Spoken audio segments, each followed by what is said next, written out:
My name is Paul Latour, and I'm president of the Rutherford County Chamber of Commerce, and I want to take this opportunity to first and foremost welcome you here tonight for what we expect to be a very good conversation entitled Roadmap to Rutherford County Funding. We're pleased that you all are all here today. We look forward to some great presentations. I want to thank our delegation for being here. I know we have some more coming. There's just some traffic time in Murfreesboro this time of year is brisk. Everybody's out shopping, so that's a good thing.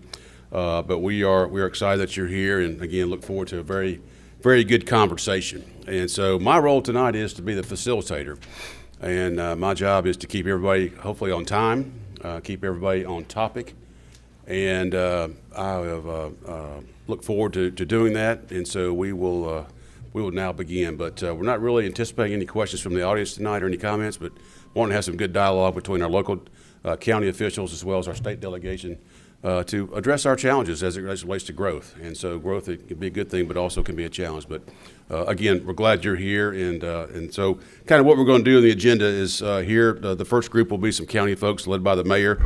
We'll also have Michael Smith, Jimmy Sullivan, our superintendent, or director of schools, excuse me. Will Denami is on, also Judge Lampley will talk about that. They'll talk about some different things as it relates to the projected needs for schools in terms of funding, some of the legislative landscape, comparison of Rutherford to other fast-growing counties, and then look at some different options for funding in addition to what's already been presented. After that, we'll have a short Q&A from our delegation as well as the mayor. And then at 5:40, we'll go over some comments from some different commissioners that have been invited to speak tonight. Commissioner Phillips, Mr. Harris P. Dodd, and Commissioner Wilson are available to speak, and then we'll look at that. And then finally, we'll wrap it up. I'm sorry, the third group rather will be some representatives from the home builders and the Realtors Association. So they'll have some good ideas and some comments to make as well. So without further ado, I hope everybody understands the landscape. We're going to have a great discussion tonight. And with that, Mayor, I will let you lead things off, and appreciate your leadership here today. Thank you. Thank you, Paul. And, we've got a room full of interested citizens here tonight, which shows you the importance of this topic. And I want to thank the delegation for being here this evening, as well as the members of the County Commission and the Home Builders Association and all the stakeholders in Rutherford County. There's not a single citizen, property taxpayer, business group, interest group that is not a stakeholder in this particular issue. Everybody has a vested interest in seeing it get resolved and get resolved to in a satisfactory manner that reflects that everybody's had some input. Before I get started, Paul, I want to recognize Mayor Sheila Butt from Murray County here this evening. Thank you, Mayor, for joining us. Your presence here is appreciated, so thank you very much.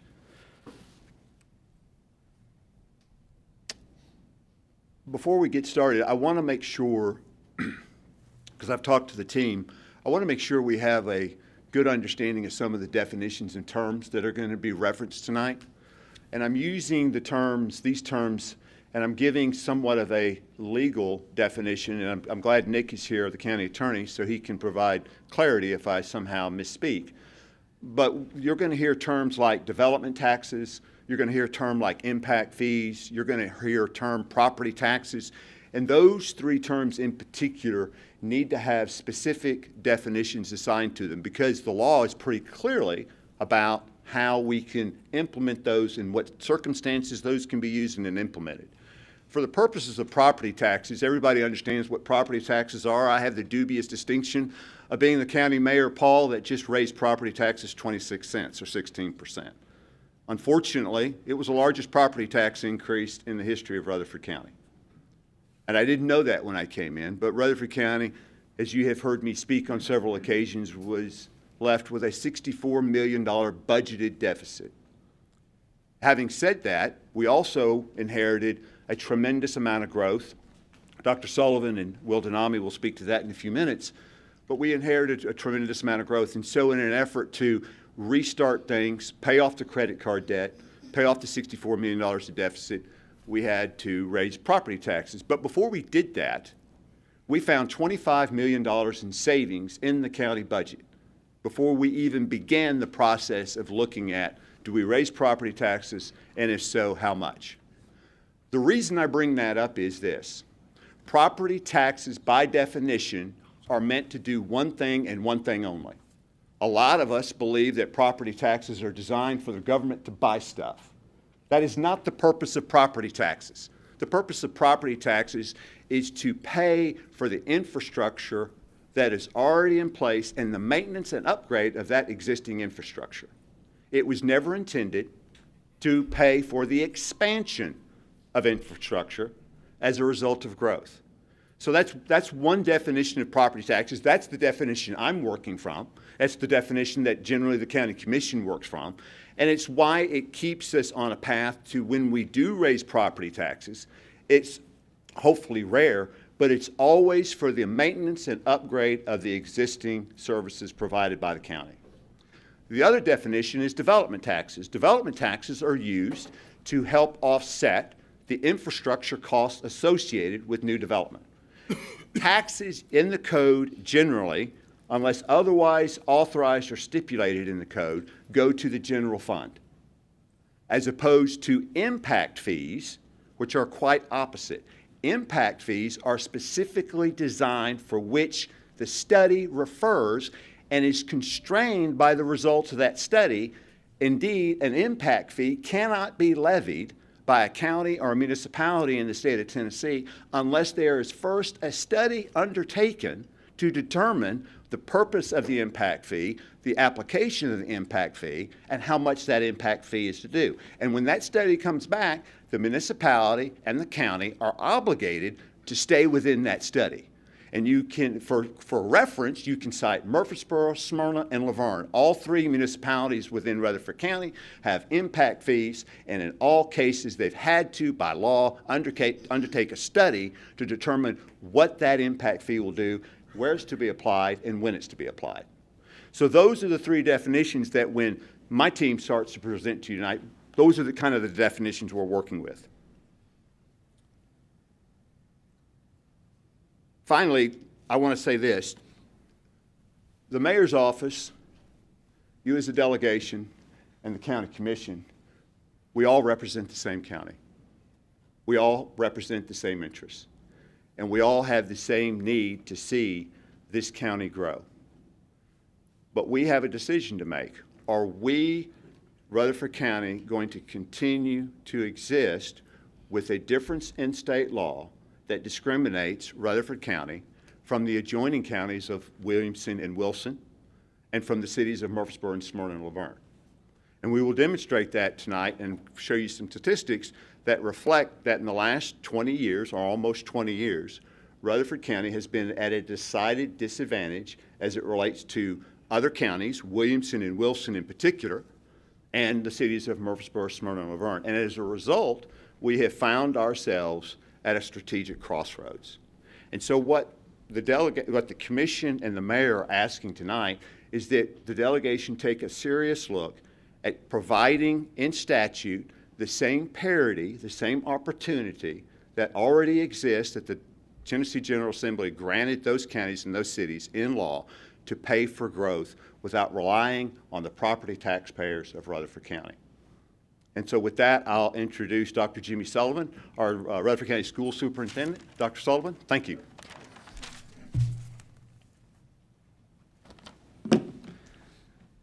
Good evening, delegation. I also want to take a moment and just thank our school board. Our Rutherford County School Board is here, so I appreciate you all being here and members of our staff as well.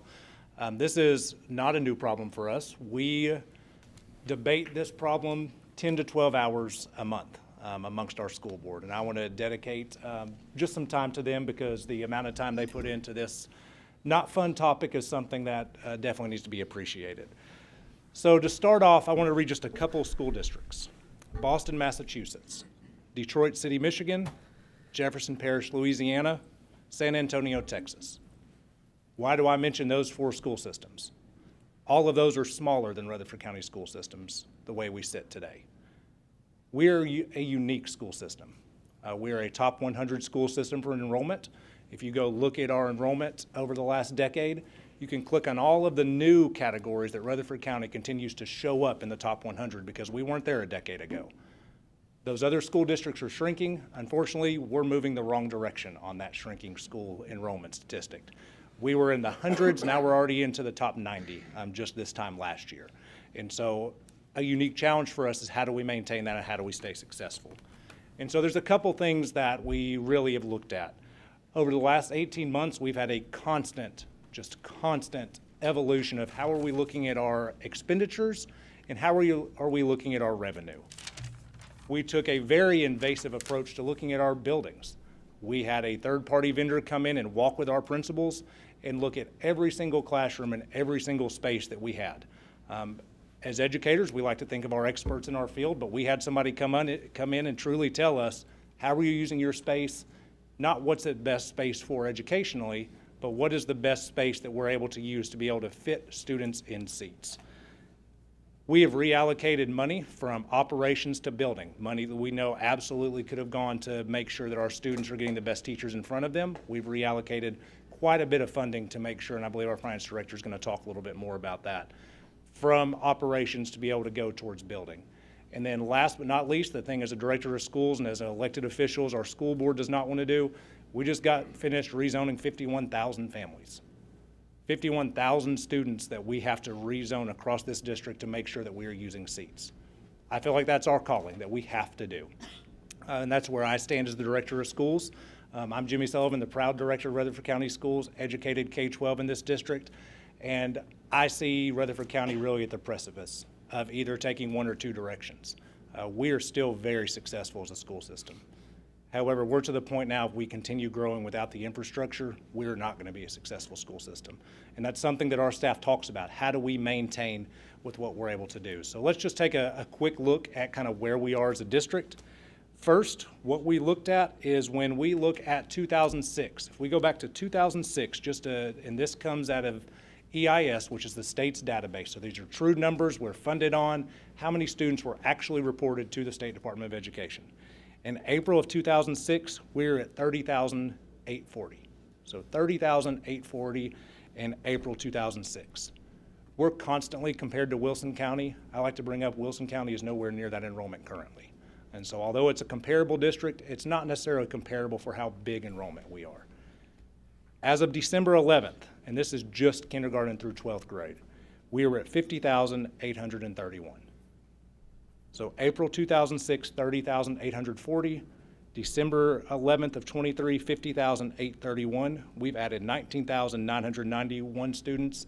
I probably should have just ran the numbers today to give you an even clear 20,000, because I guarantee you from December 11th to today, we have added an additional 9 students somewhere. But that was a true picture of where we were student-wise.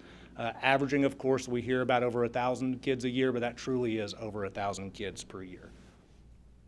If we look at where we've gone to buildings, I want to thank our county commission for really being able to build as much as we possibly can, and because they have allocated resources. But what you're going to hear talk about quite a bit is that the resources, unfortunately, aren't enough to keep up with our growth. You'll see this goes all the way back from 2000 until 2023. Outside of 2011 and 2023, we have opened or had an addition to a building every single year. Some of those multiple years.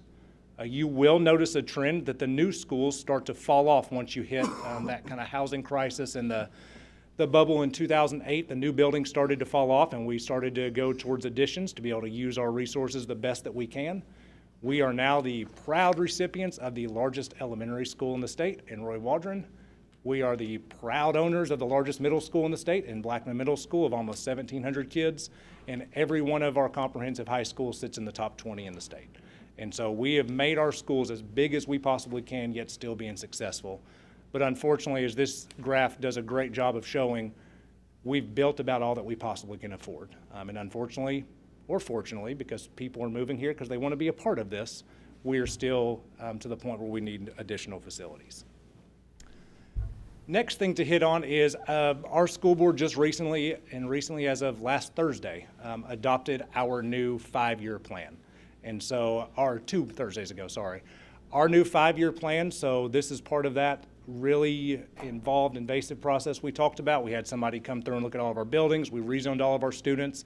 Now we get to the point of, we always talk about having an evolving 5-year plan. We need a steady 5-year plan. This is what we need, and this is what we have to have. And that's where we are. Our school board talked about it, and we'll have a health and education meeting with the commission tomorrow.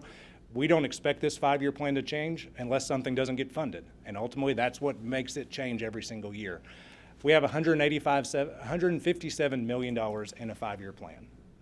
With the cost of construction that continually improves and is continually increasing, that's our challenge. This includes a couple of different things, 12 new schools and renovations. And so it is not 12 additional new schools. That is our new schools and renovations to be able to add seats wherever it's possible to add seats. So we're trying to look at the best we possibly can. All while doing this, I think it's important to celebrate. You guys represent Rutherford County. It's things you should be proud of. McFadden School of Excellence was named the #1 elementary school. Central Magnet was named the #1 middle school. And then we slipped this year and we're the #2 high school in the state.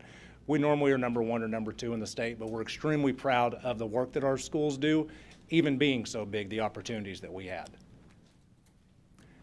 The other thing that we like to point about is we are the 4th largest district in the state. And where I talked about us being on the precipice of continuing to be successful or struggling, it comes down to resources again.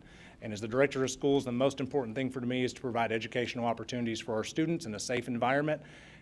Of the 5 large districts in Tennessee, we absolutely stand out with the results that we're getting. There's been conversation about your peer groups are now Memphis, Metro, and Knox. No disrespect to those 3, but I don't want to be in a peer group with those 3. We do things well, and I want us to continue to do things well, which is evidenced by our graduation rate, which is much higher than those. And that's something that we are continually proud of, even though we are one of the large districts in the state. And kind of the last thing that I wanted to hit on was that when we are talking about where are we going and what are we doing, we are doing more with less. On per pupil expenditure, now this doesn't include TISA from last year, but on the last ability report or available report from the comptroller's office, we are the 117 out of 142 per pupil expenditure. We are behind in per pupil expenditures the mega huge districts of Grundy County and Van Buren County. That's not what people think of when they think of Rutherford County. So I do want to give a shout out to our staff, to our schools, and to our commission and our school board, because we are doing more with less. We are 117 out of 142. So that begs the question, because I know one's going to get brought up. We are extremely thankful for the extra funding that TISA gave at the General Assembly. I've emailed you all multiple times about how great that has been. We've been able to allocate additional funding that we received, some pennies back to be able to truly be able to attract that building program. We've been able to try to get to the governor's $50,000 requirement in 2 years. And then just as importantly, though, that TISA formula is a year behind. And so there was a fast growth infrastructure stipend that I emailed all of you about, but for the public that is aware, the top growing districts in the state were eligible for an infrastructure stipend. That stipend did not come to fruition because not enough money was allocated. And so we are trying to do everything that we possibly can, but ultimately we want to make sure that we're providing opportunities for our families. And I think at this point, I'll turn over to Dr. Sullivan. Yes, sir. Real quick, there are 2, you got a letter from the Department of Education Yes. in November talking about the percentage of new student growth in Rutherford County as it compares to Tennessee. And you also received some information about ESL data for the Yeah. first 2 or 3 months. Can you reference those? Yeah, please, sir? Thank you. perfect. So a couple quick things on that. So when we look at the state allocation for TISA of the fast-growing districts, we received just under 14% of that. I believe it was 13.57. I shared that with the delegation of the fast-growing districts. For us to have 13% of that is huge to show how much we are growing. And that doesn't include Murfreesboro City. That is truly just Rutherford County schools. The second part of that is our changing enrollment and demographic. We have added over 700 students since September 11th. And over half of those students are English as a second language learner. And so our demographic is quickly shifting, and when you have a large changing demographic like that, our ESL students are making sure they get that core instruction of math, English, science, and social studies, but we also have to have a classroom for them to get their English language acquisition instruction. So it does come with extra funding, but that funding's not coming with the infrastructure portion. So, thank you.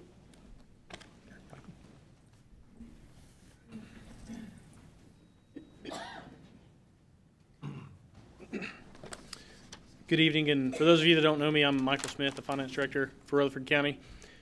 And on the slide before you is I tried to make it as simple as could be, because when you put a slide up with a bunch of numbers and large numbers with that, sometimes people's eyes glaze over. So if you can just bear with me for a minute.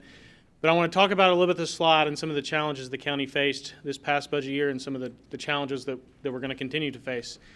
So the top row right there is the debt, the general obligation bond debt that the county had at the end of the fiscal year, June 30th, 2023. And the total debt there is approximately $450 million.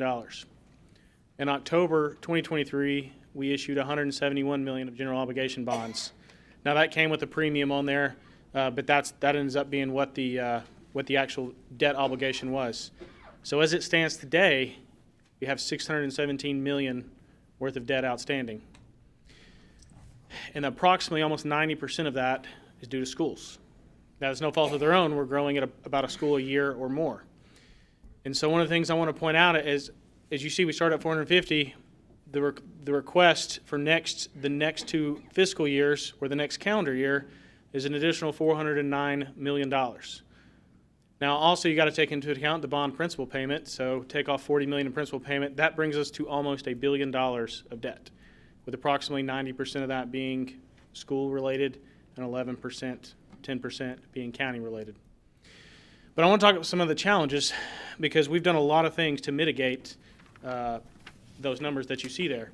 So one of the first things we've done is a ton of refundings and refinancings. We've even done some taxable refundings and refinancing to take advantage of some of the lower rates over the last few years before interest rates started rising up.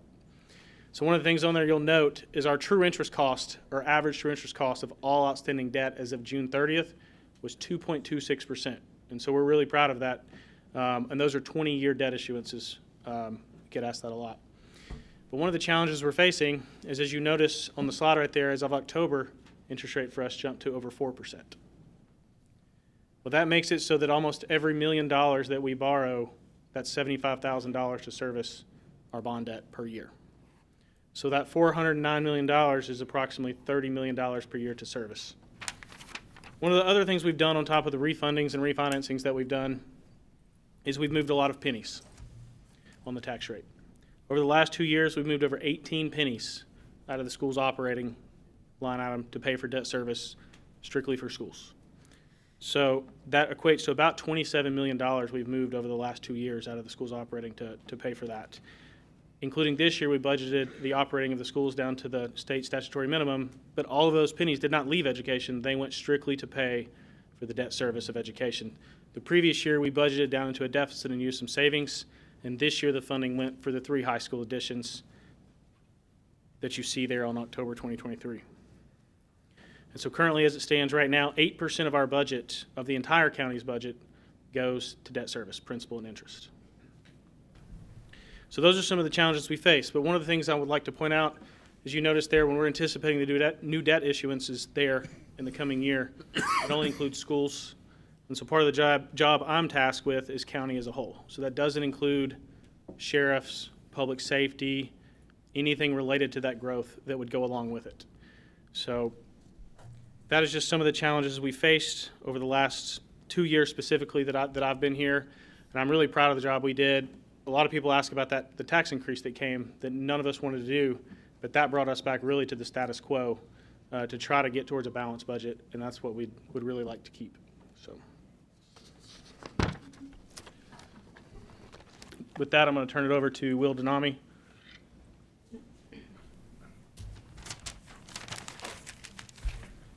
Thank you, Mr. Latour and members of the delegation. It is a pleasure to be here in front of you today. I want to start by introducing myself. My name is Will Denami. I am a registered lobbyist for Rutherford County. I also represent Hamilton County, Blount County, Williamson County, 911 districts, and assessors of property, so in the South Central Tennessee Development District. So I do a lot in the area of local taxation, revenue. I work on a lot of, and I've worked with you on a variety of different issues. This issue that's before you today is not new. This has been around since the beginning, 1996 through 2004, and up to this current year in 2023. And I want to thank you, Senator Reeves and the delegation, for your interest in holding this meeting. Thank you, Mr. Latour, for making the chamber available for it. For those of you who do not know, I want to take a second to brag on Mr. Latour as being one of the most professional economic development people in the entire state, and he's done a great job and continues to. Part of that success draws people in. This stat in front of you, if you see it, it's just 1 year, 2021 to 2022. 1 year, 9,417 people. That's how much the population went up, increased in 1 year in Rutherford County. 9,417. That's a good thing. There's other counties that have lost population, losing 100 people, losing 90 people. You would much rather be on the side of growing population than losing population. This is essentially a heat map. If you look at it, this map will demonstrate year after year what's been going on for the last 20 years. And you see this all over the state. This map shows you year after year what's going on. So Rutherford County, Williamson County, Wilson County, those three counties are really what I would call tier one in terms of growth. So when I say what is tier one, Rutherford County from 2010 to 2020 grew at 29.2%. Wilson County grew at 29.9%. And Williamson County grew at 33.9%. If you'll go to the next slide, we'll show you where this matters. So what is that total population growth? For Wilson County from 2010 to 2020, that was 34,000 people. In Williamson County, it was 62,000 people. And in Rutherford County, it was 76,000 people in that 10-year window. The reason I'm talking about Williamson, Wilson, and Rutherford County beyond just the percentages of growth is they're all economically linked. Wilson County, Rutherford County, and Williamson County all have an interstate running through them and are connected by 840. In this area, if you look at what is going on and look at the numbers in front of you, Williamson County was the first county in the state to get impact fees in 1987. Wilson County was the last county. Rutherford County, with the County Powers Relief Act of 2006, these are the numbers that are generated, and this is from this TASER study. So this is 21-22. In the same year that the county grew by 9,400 people. Wilson County has 19,000 students, and their private act generated $16.9 million.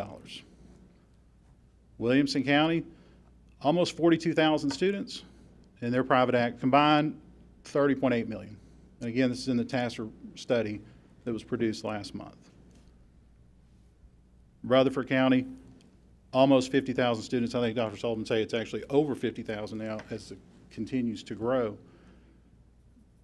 And it's $5.5 million. So what does that mean? It means that the county has to fund, and if you look at that chart that was up there for the last 20 years, the county's built a school or made an addition every single year for the last 20 years. Every year, except for 2011 and this year. Every year. So the county, as the mayor said at the beginning, the county had to raise taxes this year. The current tax rate for Wilson County is 1.9089. For Williamson County, it's 1.8800. And for Rutherford County, it's 1.8762. So they're almost the same. 1.90, 1.88, and 1.87. But if you look here, this is the difference. This is the difference. This is what it is. We wouldn't be here today if there was some other alternative. We've been looking. You know, we started off looking at trying to amend the County Powers Relief Act. We looked at trying to put in place a private act like Wilson County.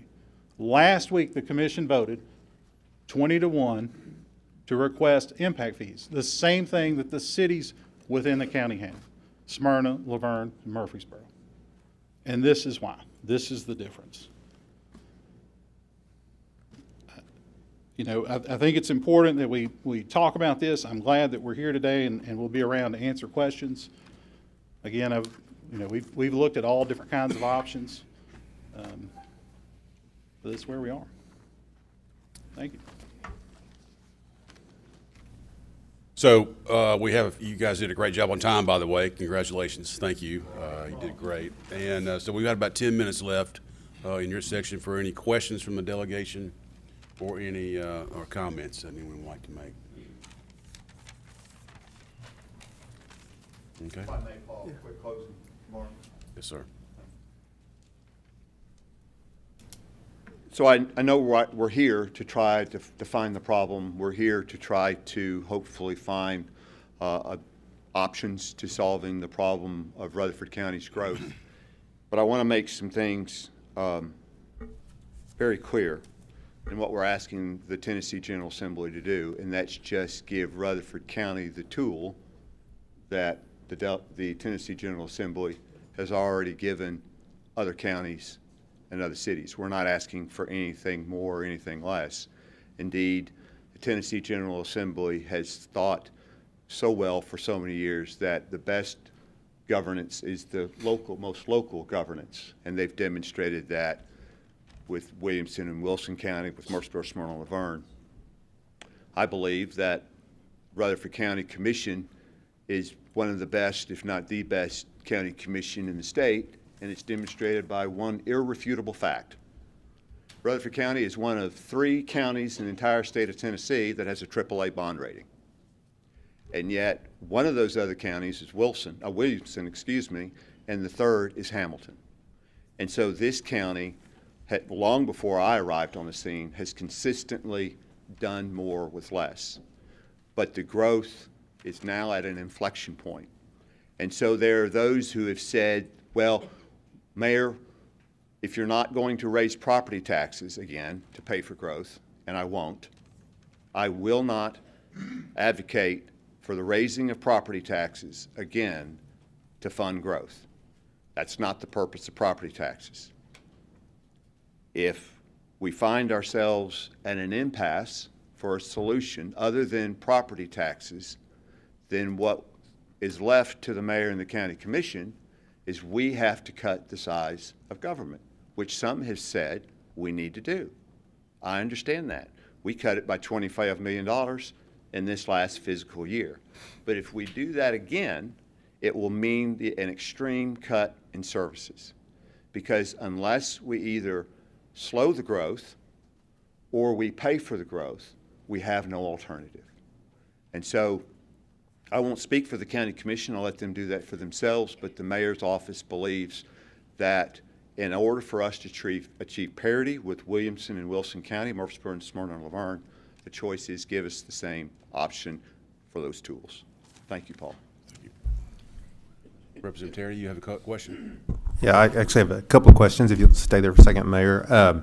First question is to you, and this goes back to the definition. I think there's concerns that I've heard out there as far as the impact fees, and you and I had a conversation about the study and it being limited. Could you expand on that? Because one of the questions would be, for me, would it be limited by time? So, like if you had mentioned there potentially the need in 2025 or 2026 for 2 new schools, $300 million.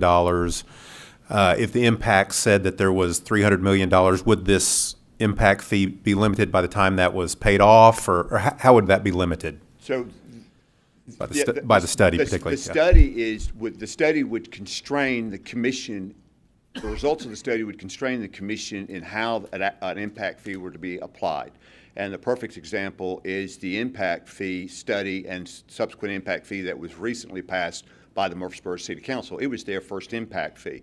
And so what they did, that study came back with, that I believe, and we have some city councilmen here tonight, so they may be able to speak more expertly on this than I, but like it was for parks, roads, and schools. I think that's right. And so the funding for the impact fee that is generated is designated for those services in particular and can't move outside of that. As a matter of fact, it actually goes into a separate account to be spent. It does not, and it's against the law, to commingle those funds and the general fund. And so there is a purpose for which those funds are collected and used because it's in that area for that described purpose. So that it relates to a finite period of time. So as it relates to the $300 million you're referring to in new financing, that impact fee would impact that generally and specifically for the period of time for which it's defined. I can't tell you what that is because we haven't undertaken that study yet. Mayor, there is a cap on how much local revenues we can put in the debt service fund, so it will also be capped by that on the tax certificate of the bond. You cannot generate a profit. That's true. I'd forgotten about that. That's exactly right. Thank you. Well, Michael, come on up here in the mic so people at home can see that. I'd forgotten about that. Thank you. So regardless of the means of funding for the growth needs or the capital needs of the county, we have to track specifically when we do a GO bond, because it's a tax exempt bond for the county, you have to track the local revenues that go with it. Meaning we cannot build local revenues in that fund past what the debt capacity or the debt payment interest and principal of the debt we're borrowing for.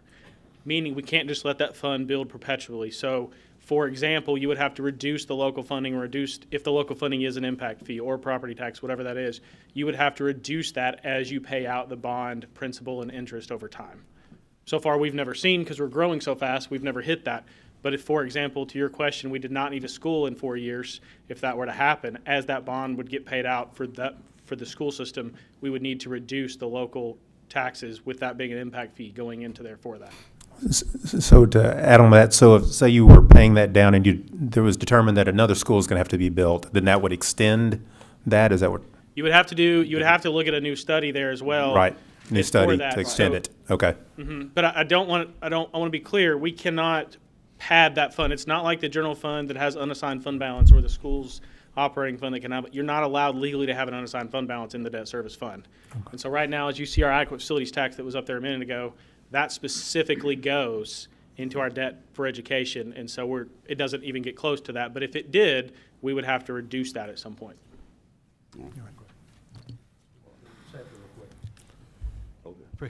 Appreciate you being here. Is this working, Paul? We're on. Yep. So one question I've got has to do with just the math on this. So you had said, Michael, in your presentation, we've already got $617 million bonded out. Yes. And there's an additional Let me get my piece of paper. It was said as of today, $617 million is bonded out. That's correct. And you're asking for another $409 million. That is the request for the school system. Which would go to $986 million. How is that tying to the $857 million that's So stuck? the only thing that I've included is if you had their 5-year plan up there, which we don't, that is the first year of their plan. So really, it's not your $400 million. I am looking, as we make projections, this would be for the next calendar and fiscal year. So like I mentioned in my presentation, it would be well over $1 billion if we got there. This was just doing a snapshot of this current fiscal year we're in and the next fiscal year of what's anticipated. So you need $409 million for 25, 26 year? Is that what you're saying? Yes. Okay. Second question, and I think this kind of dovetails on Representative Terry's comment. So this survey is, if you do go through the survey process and we look at impact fees, what is to prevent the county? Is there a cap? Did I miss that? What's to prevent the county from charging, $100,000 caps on impact fees moving forward? The study. Okay, so the study limits that specifically. Absolutely. The study limits the amount, and it'll give you a range in which you're allowed legally to levy in the form of an impact fee. They don't give you a set amount. Typically, it's a range. And I know, like with Murfreesboro, they had a range of, and I'm trying to recall from memory, it was $1 square foot to $3 a square foot. I think they came in at $1.50 as a starter, and next year they're going to raise it 50 cents. So they had a range of per square foot that the study came back and said that they could lawfully assess. Okay, thank you. All right. Thank you, Mayor. So, great job. It was 5 to 5:40. Fantastic. Well, good deal. So our next group, want to invite to come up, and I don't know exactly what order, but I'll ask Chairman Phillips if he wanted to go first. I think I've got on the list here, yourself as well as Mr. Harris P. Dr. Wilson. Want to say a few words, sir? Mr. Chairman? Thank you, Paul. I'm not sure I want to go first. I've made some few notes and I've scratched through them without trying to be redundant with other people, but I would like to thank the Chamber for hosting this meeting today. Conversations between the County Commission and our delegation has got kind of tense the last couple of years, and that needs to stop. It needs to stop. We all represent the same people. We all represent, the County Commission represents all the people of Rutherford County. Our mayor represents all the people of Rutherford County. Our state delegation represents all the people of Rutherford County. We should be working hand in glove to make sure that we're doing what's in the best interest of the citizens of Rutherford County.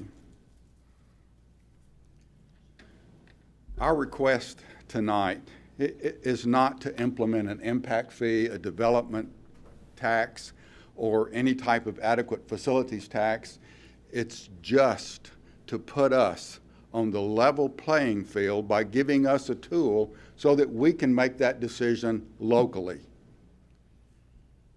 I don't want to overstate this, but what business does the state legislature in Nashville have dictating what Murfreesboro, Laverne, Smyrna, or the county of Rutherford needs as far as paying for growth? It should be a local decision. You as a state do not like the federal government dictating to you what you need or we need as a state. We as a county do not like the state dictating to us what we can and what we cannot do. Our fund revenue is restricted in a way that we're dependent pretty much wholeheartedly upon property taxes. There are some counties, and they've been mentioned, and I won't go into those, but Williamson County as an example, and Wilson County as an example are neighboring counties that have the flexibility to create revenue that Rutherford County don't have. And all we're asking is just to put us on a level playing field so that we don't have to go to the property tax base year after year after year. We've got three former county commissioners up here that were part of prior resolutions asking the state for help. All three of you voted to ask for the state to give us some help. We tried it again last year. We're trying it again this year. There's no way that the county commission has ever tried to hurt growth in any way, shape, form, or fashion. Not only am I a 30-year county commissioner, and not only do I chair the county commission, but I'm a 30-year Rutherford County planning commissioner. And I chaired that commission for 16 years. And we've supported the development community through our planning situation year after year after year. To add to that a little bit, we implemented our first comprehensive plan in 2012. That plan is being updated now. It's been 10 or 11 years. That plan is being updated right now. And that plan, hopefully, will give our citizens an opportunity to participate in what the vision for our county should be over the next 30 years. It's an extremely important document, and this time is an extremely important time for Rutherford County.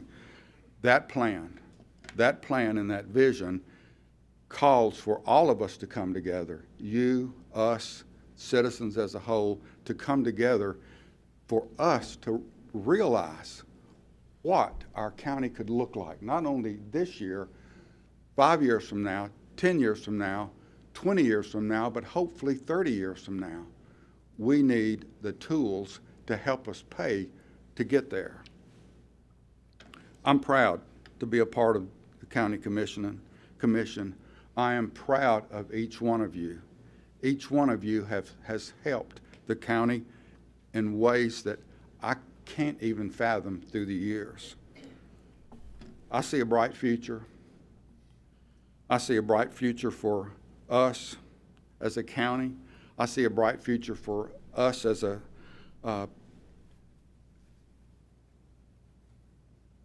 to be even a stronger influence statewide. Not only are we the fastest growing county in the state, but I see each of you developing leadership skills and leadership goals that are going to service this county extremely well. Once again, we all represent the exact same people. We all do. And I trust that you are wanting what's in the best interest of Rutherford County citizens. That's what the County Commission is asking for your help in allowing us to represent the taxpayers of Rutherford County to the very best of our ability. Give us the tools that we need to accomplish those goals. Once again, we're not advocating for an impact fee. We're not advocating for a development tax. We're not advocating for an adequate facilities tax. We're advocating to put that tool in our box to allow us to study and make the decision as to what we need going forward. We need to do that. It needs to be our job. The mayor can help, but it's not his job. It's the county commission's job to do that. We represent small districts, and there's no better representation anywhere in the world than the county commission. We represent neighborhoods, and our neighbors are telling us to tell you that we need this tool. I can't tell you how much I appreciate all you've done for us and for the citizens of Rutherford County in the past. Thank you. Thank you, Chairman Phillips. Is there anyone else from the County Commission? Commissioner Harris?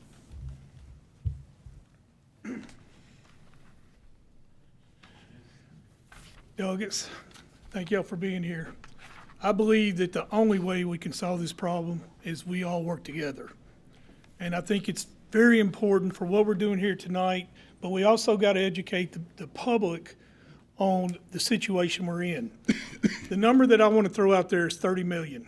That's how much debt service is going to be if we had to do what they need as far as building schools. Now we're getting almost 1,200 kids a year coming in. And I'm trying to give you a little bit of idea of what we're facing. So it costs around $8,460 a year for a kid to go to school.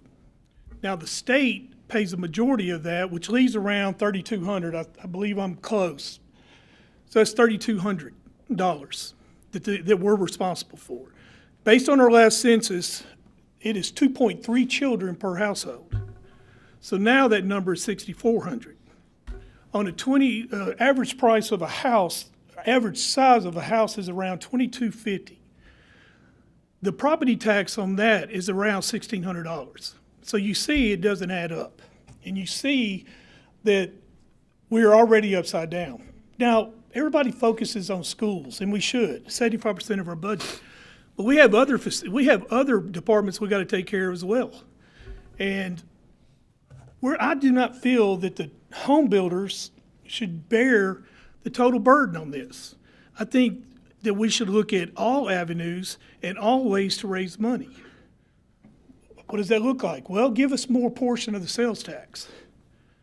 Let us have some of the lottery money. And if we don't, at worst case scenario, give us interest-free loans. Do I think the home builders need to do more? Well, yes, I do. And let me try to explain that. In 2006, we had an impact fee of $1,500.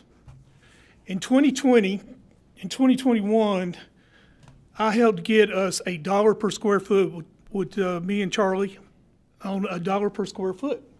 Now that brought in right below $3 million of additional revenue.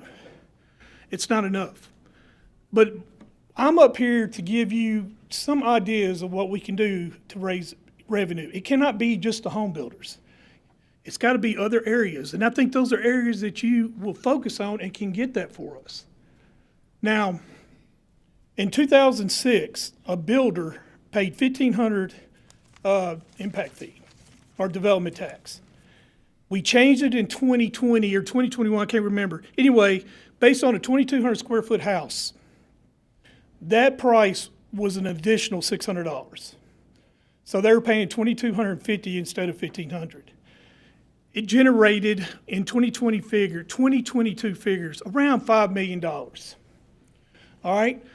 Now, what I also believe in, I also believe in the impact fee, but I also believe in raising the school facilities tax. And I believe that if we raise the school facilities tax to 2.25, then we're looking at an additional $6 million. And that, with the other things that I asked you and tried to get you to think about, can help us get to that $30 million level, because that's where we got to get to. Now, there's been some questions amongst y'all that we are not united, the county commission. And I'm here to tell you as chairman, that is not true. We are united. We're united in trying to fund and find revenues for us to pay for our schools and for the other departments that we have. It's not easy, but I know I've been a commissioner going on 6 years and we have done nothing except raise the dollar. And that's a good thing. Y'all did that. And that's a good thing, but it's not enough. And we had to look, and I think one of the areas that we got to do is we got to look at the mayor's impact fee. But then also we got to look at possible raising the school facilities tax, and it create additional money. Now, here's the big kick that the home builders have, and what they complain about is they feel that we have an open-ended book. You heard the mayor say, you know, we're restricted by the study. But I've also proposed, and I've also looked at this too, is right now we can raise the school facilities tax 10% every 4 years, depending on growth. All right, that's not going to work. We're growing way past that amount. So we need to compromise and look at possible 3 years at 25 cents. And those are things we can look at and negotiate with, but we have got to raise revenues. We are united. We are wanting to help, and I know for a fact we want to work with y'all. And we cannot do this without y'all. And I think it's time, as a delegation, we ask that you help us stand up and fight for us and look at all these options and help us overcome the burden we have. Because I'm going to tell you, a lot of the people around here don't know, but we're in a dire situation. I think if y'all really been looking at it, I know I've talked to Senator Reeves a lot, we're in a dire situation. We're going to have 10,000 portables, and how safe is that? And we don't want that. So I appreciate y'all having me here. I appreciate y'all listening to me. And like I said, I want to reiterate this one more time. The county commission is united in trying to do everything we can to get this problem understood. Thank you. Thank you, Commissioner. Are there any other commissioners that want to speak? There's about 7 minutes left, or are there any, Commissioner P?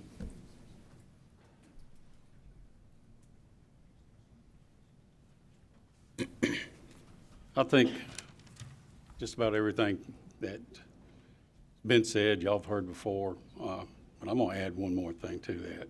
It's called trust. To me, that's what this meeting is about. That's what the problem with the home builders and the other people is, we don't trust each other. But we should. I want to point out something. In this state, the 5 largest counties, Rutherford County has the lowest tax rate. Rutherford County, out of those 5 largest counties, has the lowest debt, other than one. I think Chattanooga may be a little bit under us, but we still have a lower tax rate. If you look at our school system, we've got one of the most outstanding school systems, not only in the state, but in this nation. Our schools are nationally ranked. And we pay less per student. So we're using our money wisely. That's my point. I know the 3 commissioners that I've worked with very closely are part of the reason that we got a AAA bond rating. Now, when we got a review this year from our AAA bond rating, Standard & Poor's and Moody's. Moody's, I think we got a AA plus. A lot of that's got to do with state regulations on who owns what county property. But both of them said consistently that the way we handle our finances is the best score they could have given anybody. So the way we handle our finances, and the reason I'm saying that, I used to build, believe it or not, last time I bought a water tap, I think it was $250. Y'all can laugh now because you know what it is. I used to, as a volunteer firefighter, I went out and collected money to put hydrants in. And I know what those cost now too. So a lot of the prices, and having done some remodeling, my plywood when I first started was $20 a sheet and went to $75 a sheet. As far as the cost, a lot of that cost is not taxes coming from the county. But what I'm trying to tell you, because I've seen this, I know Commissioner Harris, Commissioner Dodd, I can go on and on. We realize the problems that the stakeholders in this county, the realtors, the developers, the builders have. So we do it too. But what I'm asking y'all to trust us. Personally, I think that the County Powers Act should allow Rutherford County the same choices that the municipalities have. And I would expect you to trust us to do the things that will not harm the rest of these stakeholders. And I think we've proven that. If you go back and look at our tax rates, and we had a big jump here. Why did we have that jump? If you go back and look at Wilson and Williamson and all the surrounding counties back during the Great Recession, every one of them raised their taxes around 30 cents, some of them even higher. What did Rutherford County do? We did not raise them because we knew our people were hurting. And so we drug our funds down. That's part of the reason this mayor walked into lower funds. Now, the other reason was we couldn't hire firefighters, we couldn't hire policemen, we're losing school teachers because we didn't pay them an equitable price. And we had to do that. If we hadn't done that, we wouldn't have the people that we've got now in our police forces. And speaking of them, our SROs. We were the first county in this state, and some in the first nation, to put SROs in our schools to take care of our kids. If you don't think our heart's not in the right place, I'm telling you, it is. And I'm asking you to trust us, and I'm asking you to to let us have the same powers that the municipalities have in the County Powers Act. Thank y'all. Thank you, Commissioner. We have one question from. Well, any commissioner can answer this. I don't put anybody on the spot, but any commissioner can. I understand there was some raising of fees for permits to build a new home. Is that correct? They were raised last year. Okay, and can you explain to me what the money for the additional fees and how much they were raised? Theoretically, raised permits and fees are to offset the cost of running those departments. Ours was raised for the first time in a good long while. Maybe the mayor can expound upon that, but basically, fees are there to pay for to help offset the cost of running those departments and/or county government. That's a great question. We have 3 departments in Rutherford County government, building and codes, zoning, and engineering, whose primary, if not exclusive responsibility is to deal with new development in the county, whether it's commercial or residential. 2 of those departments, because of the previous fee structure, were literally underwater. And what I mean by that is the fees generated within those departments weren't enough to pay for the staffing and the requirements of those departments. And so those fee increases were designed to make those departments revenue neutral back to the county's general fund so that those entities requesting new development paid for the fees associated directly with that new development. Michael? I just want to compound on that a little bit. Part of that too was we added a new position in our stormwater department to try to expedite some backlog there. Those fees were very nominal. They are in the general fund. Those fees so far this year and are projected towards the end of the year to generate an additional $500,000 to $750,000 a year.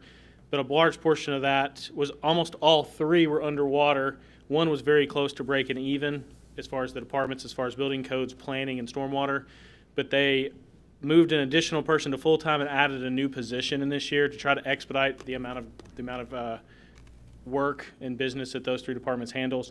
And they are still, two of them are still don't generate enough money to pay for themselves. And like I said, one, the building codes department is close to neutral there, but that's where it went for. Let me just kind of add one little caveat to that. What we're seeing, you guys well know that the state passed legislation 10, 12 years ago, 15 years ago maybe, that related to urban growth boundaries and cities not being able to expand their footprint without permission. What's happened in Rutherford County, and we see the trend going, is that there's more and more commercial and industrial development out in the county when there was none 15 years ago. And we see most of that happening in the county right now. What we also see is tremendous outside of the county influence coming into Rutherford County and building in Rutherford County because it's cheap. And that bothers us. It bothers us as a commission quite a bit. It appears that 2/3 to 75% of the development going on out in the county is someone other than our local builders and our local developers. Those are trends that we see could be corrected by giving us the tools that we need to adjust that. Quick clarification. Senator Reeves. Super fast here, Commissioner, again. So Commissioner Harris said we needed $30 million a year in additional funds to fund Okay. $400 million in immediate bond. So I'm assuming we're going to need $60 million a year if ultimately we approve the $857 million 5-year plan, right? So really we're going to need up to $60 million at some point in time by 2030, right? So I'm just worried we're going to put a Band-Aid on something to be sitting in this room That's again. correct. Now keep in mind, one thing that happens is revenue, hopefully as we continue to grow, we want to use the growth of sales tax, of property tax, of different things like that, right? So that's why if we get too much further out than 1 or 2 budget years, it's really becomes very arbitrary on, what does it grow at? What is your projection of growth? What is my projection of growth? Those are all different. So that's why on the chart I looked at, it'd be the 30 million for there, but then also too, that's assuming we'll still continue to grow at 1,200 kids a year. That's depending on property tax historically grows at about 3%. Sales tax this year really has been flat, for the county. And so those are one of the things, if all things held equal, I think you'd probably need a little less than the 60. But if growth were to slow, on property tax or sales tax, we'd need a little more. Okay. So I just want to be clear on that. Senator, it puts us in a position, it puts the county in a position to make a decision as to whether or not to build. And those are the decisions that we find ourselves between a rock and that hard spot. We want additional tools to make decisions that's going to help us offset the cost of growth. Quick. Yes. Can I have Dr. Sullivan up here? You can answer this. I need to figure out, with the new TISA formula, how much is Rutherford County without the weights, without the different pots of money because they're an ESL student or they're reducing free lunch student. What is the average that you automatically get? I'd have to go look without the weights because everything I get has all the weights and everything else. So if you'll give me a couple minutes while everybody else is presenting, I can Right. pull up what it has about. Okay.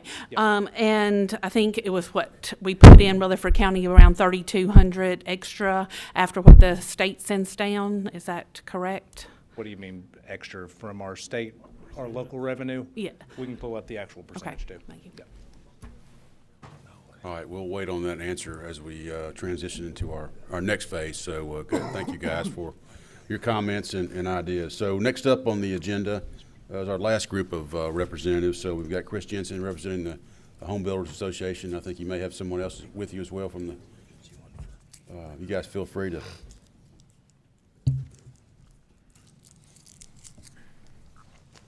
Come on up. Christopher Wilson with Middle Tennessee Association of Realtors. We are here as realtors to support our local home builders and their concerns with the plans moving forward. So with that, I'll turn it over to Chris. I'll be here for any questions related to the real estate side.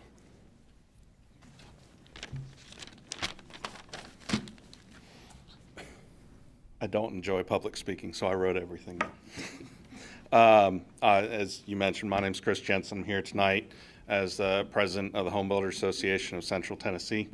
I'm a second-generation local custom home builder, and I've been building within this community for over 2 decades. There are many reasons for the Home Builder Association, but the most important that we put our efforts to is for home affordability. Tonight, we obviously are all here to discuss taxes, and it's a subject matter that no one likes.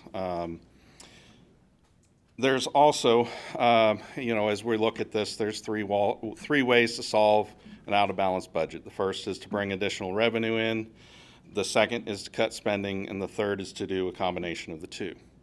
However, we also have other issues at hand to consider on our end, well, on everybody's end. We have a nationwide housing affordability crisis. It's not a problem, it's literally considered a crisis. In addition, we have a housing availability crisis that has been compounding every year, which also exacerbates the affordability crisis. According to the NAHB's priced out estimates for 2023, the average home price for the state of Tennessee is $346,540.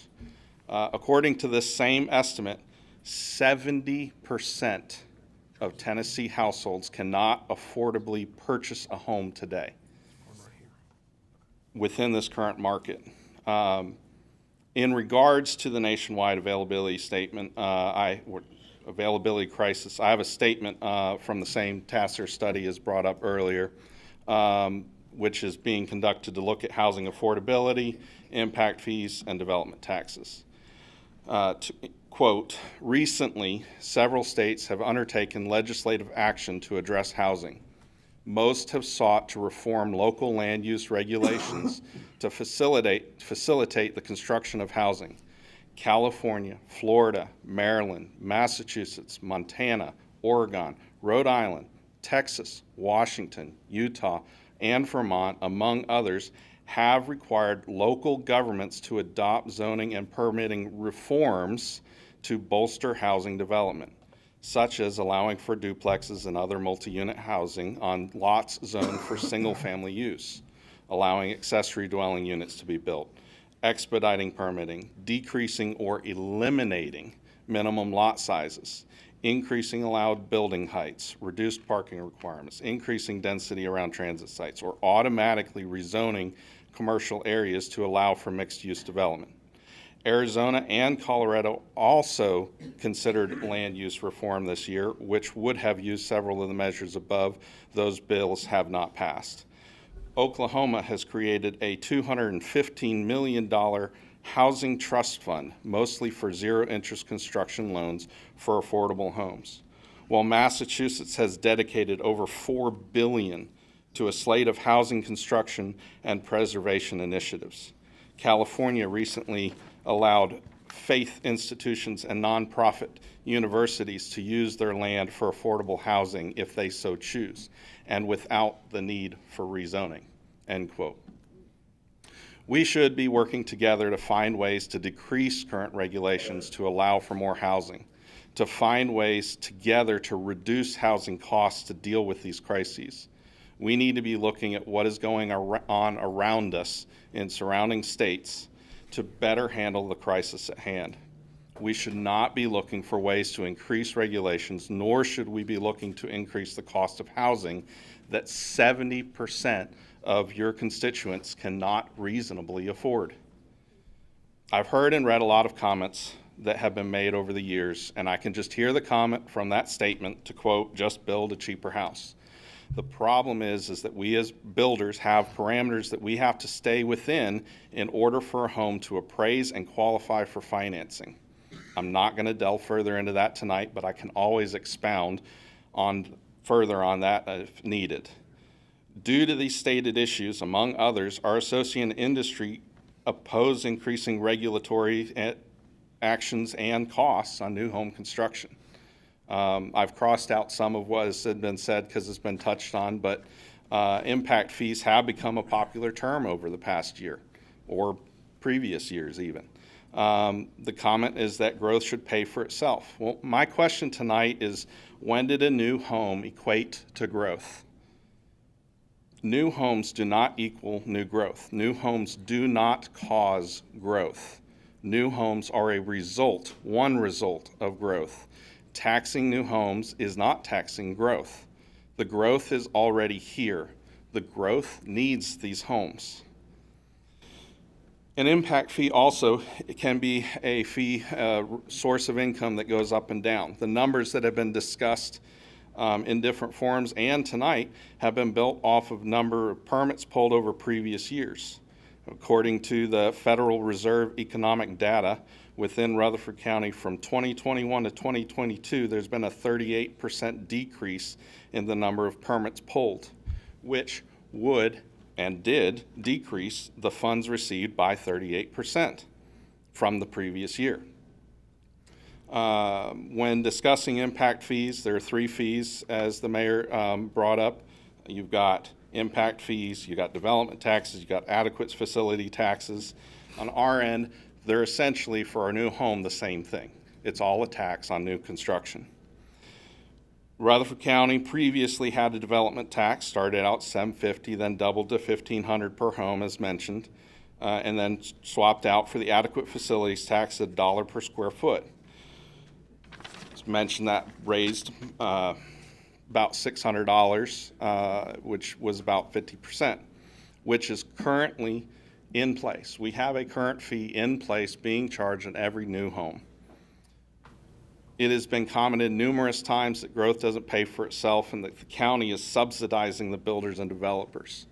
However, Rutherford County and the cities within spend money every year to encourage new businesses to come here and even directly subsidize these businesses in order to bring the growth. This is one of the direct causes for growth, and it is a direct cause for the need of new homes. On the other end of the spectrum, when developing an area for homes, every bit of that project is directly funded by the homes that will be built there. All of the roads, the stormwater system, wastewater pipes and systems, electrical lines, water lines, traffic signals, and road modifications outside of the subdivision, such as turn lanes, are all paid in full by the developer to the county specifications as well as the utilities requirements. There's no subsidy provided, and when the project is done, Rutherford County is left with a large increase in property and sales tax revenue. That will be reoccurring revenue for years to come.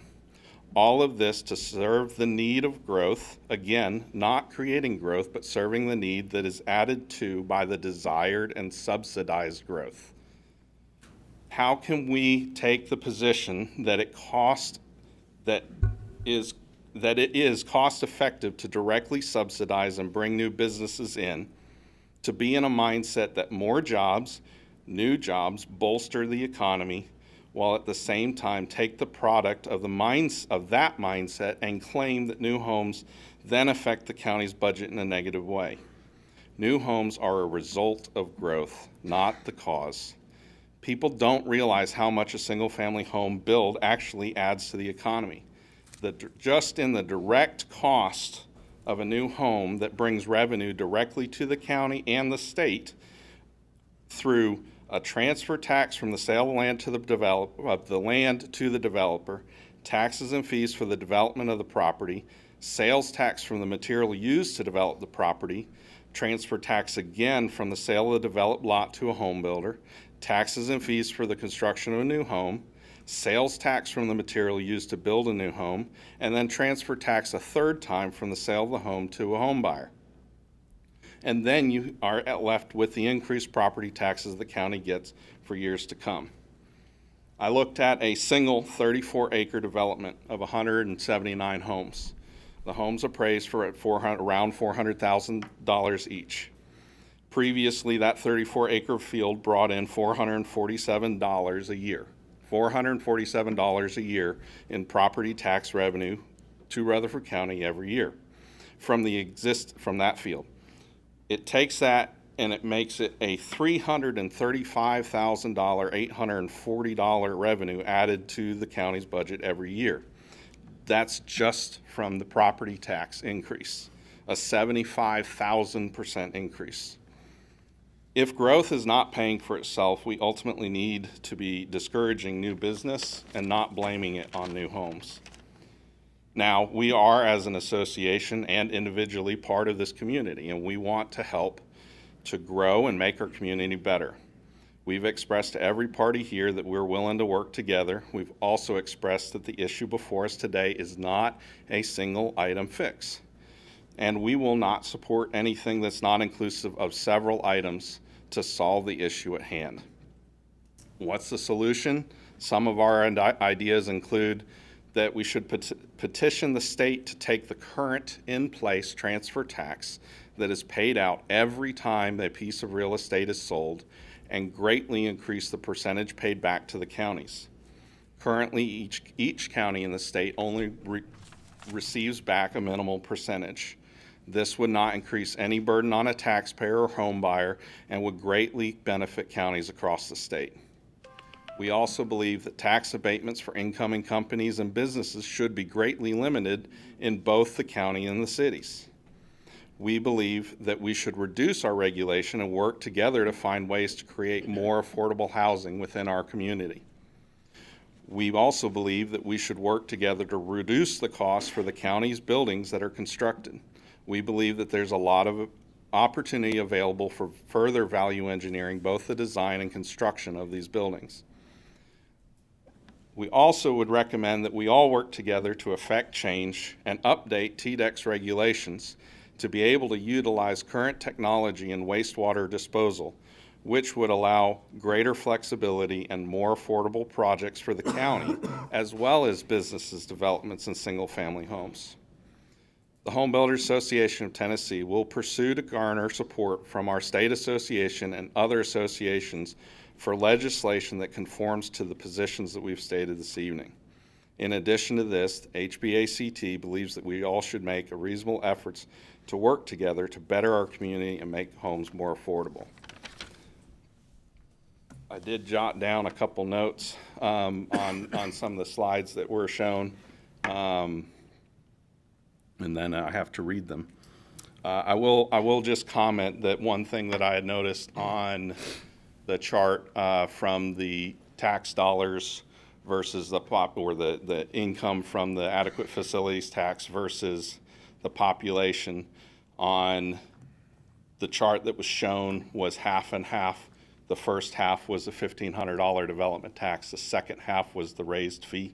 And so if the fee had been instituted for the entire year, that fee would have been greater. Also, I had looked into the birth rate, the growth rate, the year in question where we're bringing the 9,000 number, and 14% of that, about, if I remember my math right, was about 1,300 of that new people in our community are the number of births on top after removing from deaths. So those weren't people moving into our community, those were people that were born into our community. And actually, when I did the math, that ended up being around over 4,000 births that year. So we're not just talking about all these people moving into this area, we're also talking about people that are already here, as I stated, that cannot afford these homes with these increasing prices. I did not think to ask about a PowerPoint, but I did write some of these facts and information down that I've presented tonight, and they're available for whomever may want them, and that's what I have to say tonight. Great.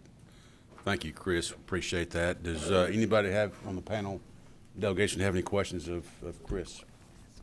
Representative Terry. Yeah, thank you for coming. I do have a question for you, and that was, and you said, homes are the result, but the people that are coming here, that is the growth. And so there's something I know that's been said out there, which I think is a concern for you guys, and it relates to not having all this on your backs or something along those lines.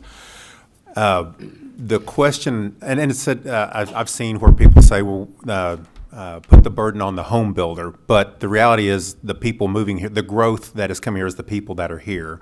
And one of the questions has to do with like the loans, if you had to pay an impact fee or something up front versus at closing. When it's at closing, it would be the home buyer that would be paying it, whereas up front, it would be you floating a loan until the end, and that would be tax on you versus tax on the actual growth. Would that make a difference in your opinion? So at the end of the day, the person who's buying, the individual that is buying the home is paying for the fee, regardless, whatever it is. NAHB's studies state that if the fee is realized at the time the developer starts a project, by the time the home buyer receives it, it is a 30% increase from what that fee originally was. If it's at the time that the builder starts building to the time that the home buyer buys it, it's about a 15% increase to that final number. And there is an aspect that, yes, we do have people moving here from out of state.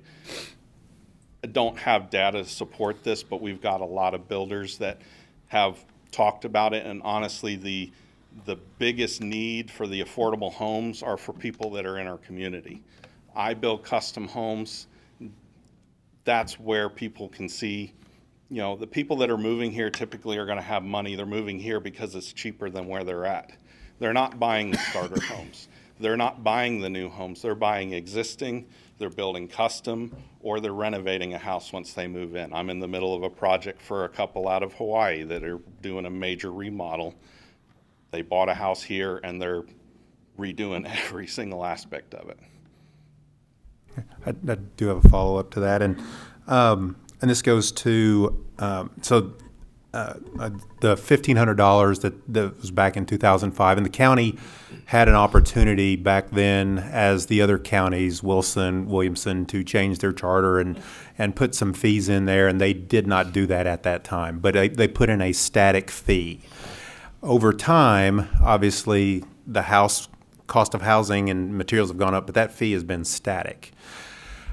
Had the county adopted the County Powers Relief Act, the $1 per square foot in 2006, and had the county worked to have that indexed to inflation, had they adopted it and every 4 years increased the 10%, I think it'd be $1.50 they would be doing right now. Had they indexed that to inflation, it'd be between $2.25 and $2.50 right now. Is that something? I mean, again, that would have been indexed to inflation with the current cost today, and it's been. I know there is a potential bill out there that may add another $1.50 to that. Is that something that you would support? Because the numbers show that had it been indexed to inflation, and had this county adopted it, it would have been that much. So Murfreesboro had a charter out for their $1,500 development tax. Wilson County had their charter out, and Williamson County had a charter out when the County Powers Relief Act was passed. Everybody that had a charter out there was grandfathered in. So Wilson County and Williamson County are actually today kind of the exceptions to the rule. I know they're the two that keep getting brought up because they're neighboring, but they're also an exception to the rule. If Rutherford County had taken and adopted and upped their fee back in '06, and I know you're saying indexing for inflation, but my understanding is that was kind of the purpose, part of the purpose for that 10% increase every 4 years. Today, our association is not able to support an increase to the cost of housing. So any increase at all, is it locally or statewide? Today, we're not able to support one. Statewide or local? I mean, Yes. Your local Yes, and the statewide is a no as well? yes. Okay. Senator Reeves. Yeah, appreciate you being here. You know, I think I heard the county say tonight they don't want to hurt the building community. And I do tend to think that's how they feel about things. I mean, some of the comments that, are you concerned that some of the suggestions that were made tonight will hurt your business and hurt other builders in town if we move forward with some of this? Will it truly slow down growth in your business? I do believe that a impact fee and increase in facilities tax can and would slow down growth. I would be greatly concerned about a combination of the both. It's hard for anybody to look at it and see where that threshold is to where it will change. But it's not about the growth. Our association is here. Our association, the state and the national's biggest part of the association is affordable homes. We're dealing with the fact that 70% of U.S., or not of U.S., of Tennessee households can't afford to buy a new home. That's our concern, is the cost of housing. We can't build affordable homes. One more quick thing and I'll be done. Yes, sir. This transfer tax that you alluded to, have we calculated, can you speak to that real super quick, how much money that might generate for the county? Would you- 17 million Annually? that we send. It's over 17 Just- million. Bring half back. We would get Half back. I have those numbers with me, Senator Reeves. So the real estate transfer tax is 37 cents per hundred, 67-409. So this, we've gone through a number of discussions and negotiations, and Murray County has been deeply involved in that as well. We've been talking to the statewide Home Builders Association, statewide Realtors Association. This is one of the things that came out of those discussions. Rutherford County, so for the last 3 years, I've got 21, 22, 23, I've got these numbers from the Department of Revenue. Roughly the way this works, half the money goes into the state general fund, the other half goes into several buckets.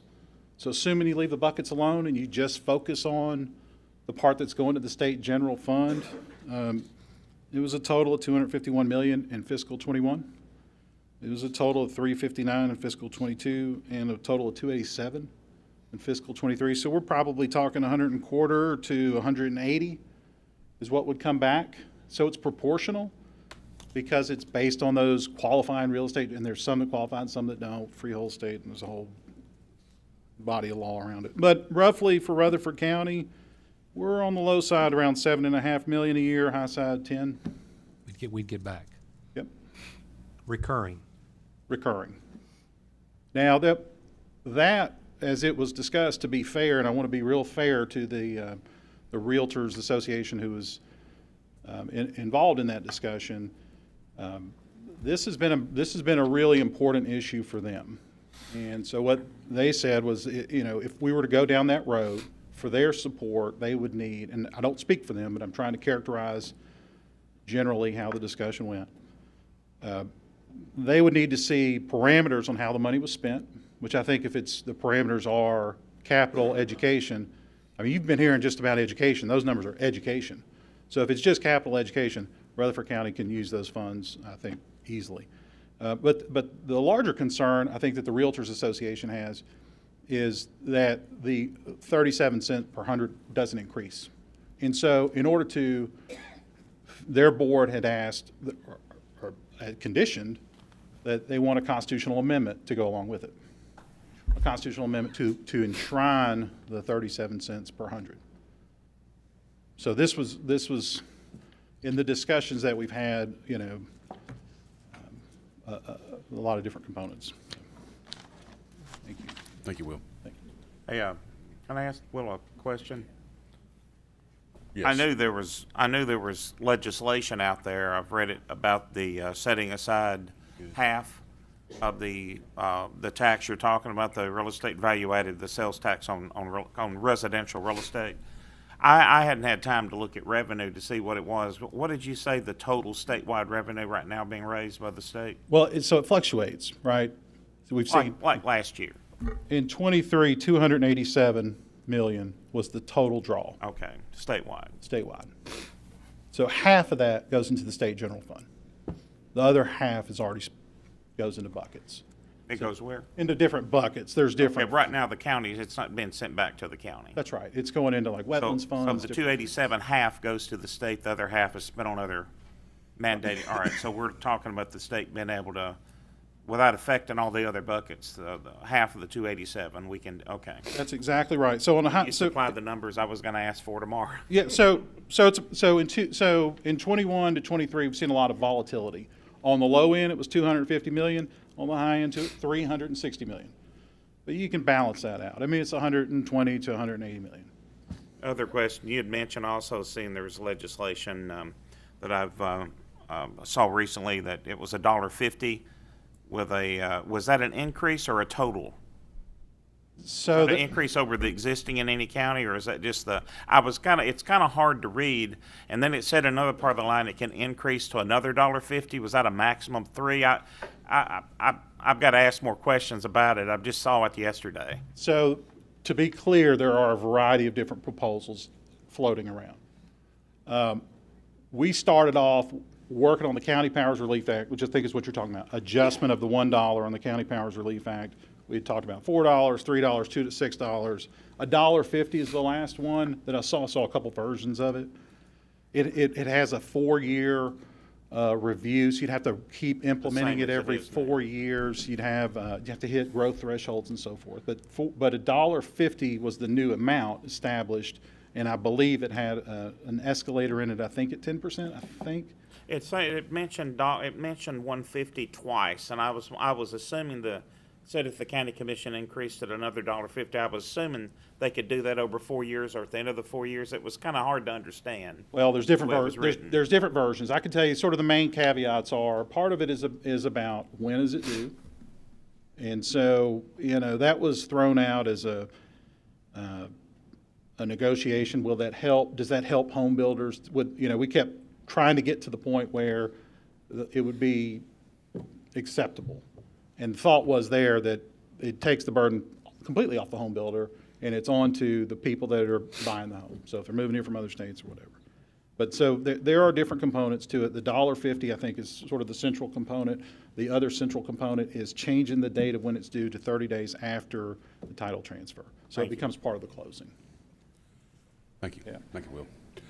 All right, the last part of our agenda as we start to wrap things up is just some comments about the previous state investment in Rutherford County, as well as some outlook on the budget. And I understand Representative Baum is going to take the first shot at that. Charlie, thank you. Thank you, Paul, and we'd like to thank everybody for being here. My colleagues have asked me to share a few specific financial statistics with you. We are aware that the biggest item in a county's budget is education, and of course that becomes even larger when you consider building new schools. The state's aware of that, and so the state has tried to increase funding, state funding for K through 12 education the last several years.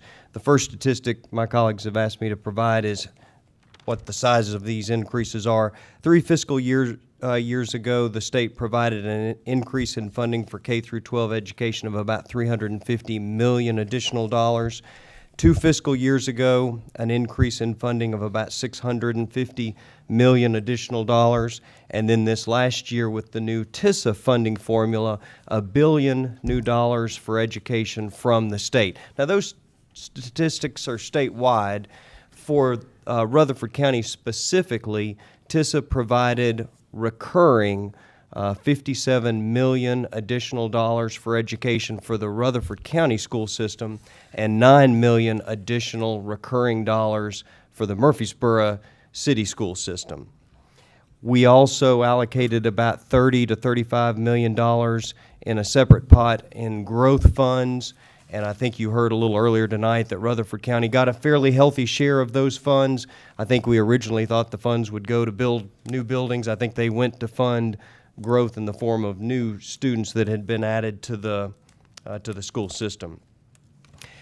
As part of the forecast, unfortunately, at this point in our current fiscal year, our revenues at the state level are not at the level we had projected. We're in the 4th month of the fiscal year. Through November of this year, we're in the 4th month of our fiscal year.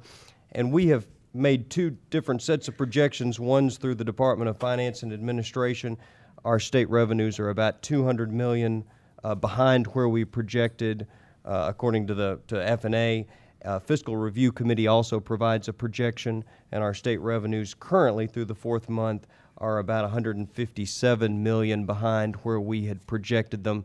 And so even though 4 months is not the full 12-month fiscal year, it looks like we're not going to have as much flexibility financially this coming year to help in the ways that we have the last 3 years. You may wonder, how has this happened?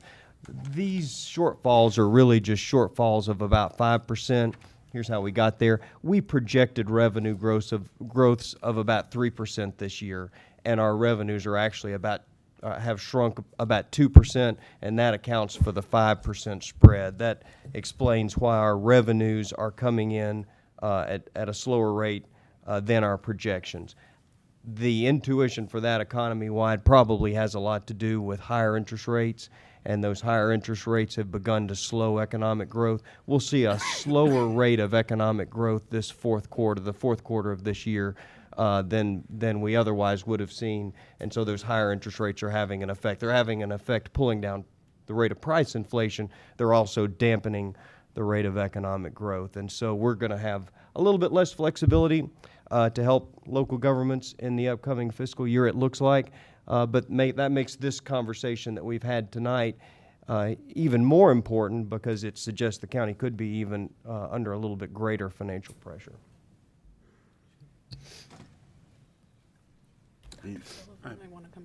Could I ask both Charlie and Dr. Sullivan a question? You may. Go ahead, sir. Dr. Sullivan, you had mentioned earlier, which I did not know, and I don't know, I think, Charlie, you may have mentioned this. Of course, TISA gave high-growth counties more for classrooms overall budget, but there was also a part in there for construction, and you said that wasn't funded the first Yes. year? Correct. Hopefully it will be. Is it planned to be next year, or maybe Charlie can find that out, or I don't know. Could be, since it's a new program, it wasn't had enough time to build up revenue. I don't know, but we need to find that out. Tim, it was funded. It was a pot of about $35 million, and the way the money was supposed to be allocated was it was first going to be used to fund student growth during the school year, and then whatever was left was going to be used for capital projects, which would mean new schools. Okay. And school districts across the state grew so much that all of the money in this pot went to fund the increases during the school year in the form of new students, and there didn't end up being any money left to fund capital projects, but the amount that was allocated is exactly what was dispersed. It was about $35 million. It just got taken up by in the form of allocations for additional students, and the money was all used for that rather than for new school buildings. But it was not an issue of the money not being allocated. We allocated exactly what we said we would allocate, and we distributed every dollar of it. It just went for new student growth rather than new buildings. Charlie, it may be too early to know yet because he's verbally telling us, but we haven't actually seen the governor's budget yet. But he's talking about proposing spending more, increasing TISA, especially for fast-growing counties. Hopefully, Charlie, have you heard any negotiations yet where that would increase its fund? Well, we've got a mechanism to do it, and it's this pot of money that I've referred to as dollars for growing school districts. What we would want to do in this upcoming budget year is just allocate a larger sum of money for that pot. This last year was about $35 million. This coming fiscal year, it needs to be a larger amount of money, but we have the mechanism in place. We just need to put more money behind it. All right, thank you. And to hit on that, you're exactly right. $35 million, I believe, was the number the Tennessee Department of Education probably would have given to the General Assembly to use. But to answer, was there any available for infrastructure? There absolutely was not. Got used up in the classroom, basically. And we actually got a lesser Administration. portion than we would have previously under BEP because of a proration that was done. Senator White, to hit on yours, we received $342 million roughly that was the state and local split. The state split of that 75% with our fiscal capacity is $257 million, 13,000. Local would have picked up 85,000, or 85 million, sorry, 257 million from the state. Local was 85 million. A couple things I think that needs to be brought up with that. We have to, the General Assembly passed with TCA 49.3.112. We have an accountability that we have to turn into the State Department. TISA accountability report template that shows how we are using our 70% of our funds to meet third grade retention and also accountability. There's also a 54-page TISA guide, and the word building and construction is not mentioned one time. And so we're having to use our TISA funding, rightfully so, for our students right there. So just wanted to a great point. So on average, what is the state sending down per student? I'd have to do some quick math portion on that. So 3, Because I know the weights, and I know each child normally has at least 1 to 2 weights. yes. Yes. Following them with a new formula. Sometimes you feel like also statistics just speak to you, and it's ironic. There's a USA Today article out right now that talks about us being one of the biggest and most affordable growing places yet again. So 4:12 p.m. it was released today. So for the base, just taking out the weights, the Right. base, it's a little over $5,000 is what is the state portion coming down on a per student basis. And of course, that fluctuates within $25 or $50 a kid, but a little over $5,000. Okay. And what are you spending per child that the Rutherford County is putting in? Right over 10,000. So We're $10,000, a little over $10,000 in a per pupil expenditure. And so the state's putting in anywhere between 5 and 6, depending on how we settle up. Because as you know, we settle up at the end of the year in June. The state sends an estimated portion of TISA, used to be BP, on June 15th, and they settle up with us. In the last 2 years, they haven't settled up in August. So that's why I can't tell you exactly for this year since it's TISA's first year. So it should be somewhere in the neighborhood. 10,019 roughly. So it should be somewhere in the neighborhood of 6,000 to 4 on a rough estimate. And to put that into perspective, if the rest of the state did not get TISA funding and only Rutherford County did, we would still rank number 98 out of the 142 districts per pupil. And so but we of course know the other districts got funding, so they'll go up too. So we're still doing a lot with less. Okay. Thank you. The other question that came up, I want to point out one thing. The numbers you saw on the chart tonight for adequate facilities tax, the reason we used a little bit older numbers was so we could get a comparability. However, as of June 23rd, when our audit comes out in about 2 to 3 weeks, we received about $5.9 million. So almost $500,000 more in that adequate facilities tax, and that would have given us almost a full year on that. And so just that would have been our current numbers, but we were trying to be equal comparability wise. To be fair, that would be 5.9 million with almost 51,000 students, so we have Right. a higher student roll, so we did an apples-to-apples comparison. Good deal. Okay, guys, we've had a great program tonight, great discussion. So I guess kind of where do we go from here? And I'm going to offer to use the chamber resources to work with the mayor, maybe work with the members of the delegation and others to find out, maybe a smaller working group the next several weeks to kind of identify some opportunities and some additional common ground that we can do to make everybody as happy as possible. So thank you for coming tonight.